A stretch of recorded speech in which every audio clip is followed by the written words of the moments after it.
ماضی قریب میں ایڈیمز یاد کیے تھے, مشکل مشکل لفظ یاد کیے تھے, وہ سب کے سب ہم لگا کے,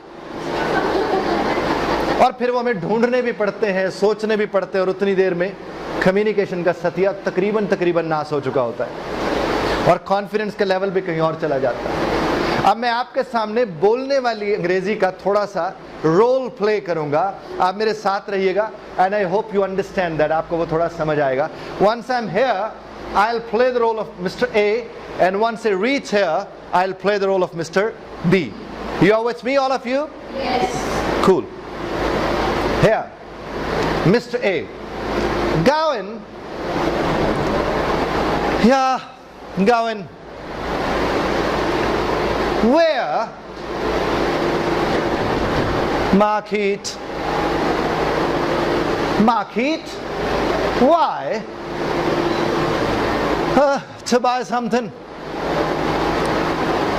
Something what? Some food items. Some food items. Food for home.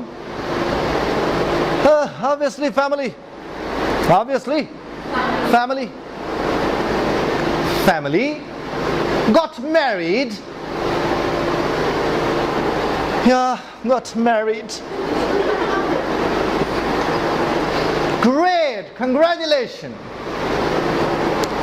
Thank you. Bye. Yeah, bye, see you.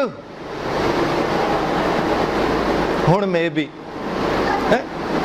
اب شادی ہو گئی نا, تو اب تو میں بھی.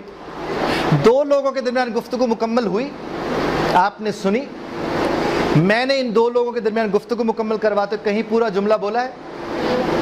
فرمائیے گا, بولا نہیں بولا. کہیں مشکل لفظ بولا, کہیں بات ادھوری رہ گئی ہو, کہیں بات سمجھ نہ آئی ہو. اس طرز کی انگریزی بولنے میں کوئی دقت ہو سکتی ہے؟ ذرا فرمائیے گا. اسی لیے دقت ہے کیونکہ آپ اسی طرز کی انگریزی, اگر آپ کے اوپر یہ قیامت آن پڑے تو آپ کیسے بولیں گے, وہ بھی ذرا سن لیجئے گا. اب یہاں کھڑے ہو کے ہم کہیں گے جناب ویئر آر یو گوئنگ, اور جب یہاں پر پہنچیں گے تو جواب آئے گا I am going to market. پھر جملہ در جملہ ایک وقت ایسا آئے گا کہ آپ سے جملہ نہیں بن پائے گا اور انگریزی سواہا, وہ ختم ہو کے رہ جائے گی. بات پہنچ رہی ہے؟ اس طرز کی انگریزی بولنے میں دقت نہیں ہو سکتی. آپ اس طرز کی انگریزی بولنا شروع کیجئے, آپ کے ہاں کام کرنے والے انگریزی بولنا شروع کر دیں. میں اکثر گھر سے دیکھیں, گھر میں مرد کا اتنا ہی تعلق ہوتا ہے کہ وہ گھر میں اگر آ جائے تو وہ ایک سوال پوچھتا ہے کتھے, آگے سے 3-4 جوابات آتے, اوتھے, ایتھے, اودے چ, اودے تھلے تے اودے اتے.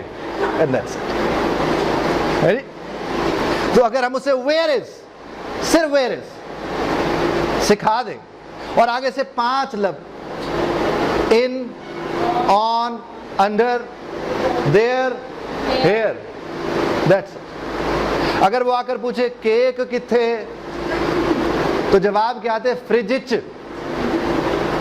تو جواب کیا آ سکتے, ان فریج. بات پہنچ رہی ہے؟ اسی طرح سے اگر وہ کہتے انکل کتھے, ڈرینگ اچ, اور ڈرینگ, ڈرائنگ روم کو بولتے ہیں ڈرینگ اچ, تو ان ڈرائنگ روم ہے نہیں. آؤٹ سائڈ اگر ہم باہر کی بات کریں تو مجھے بتائیں اس طرز کی انگریزی بولنے میں کوئی دقت ہو سکتی ہے؟ اگر نہیں ہو سکتی تو پھر آپ کے ہاں دقت نہیں رہنی چاہیے. Am I clear?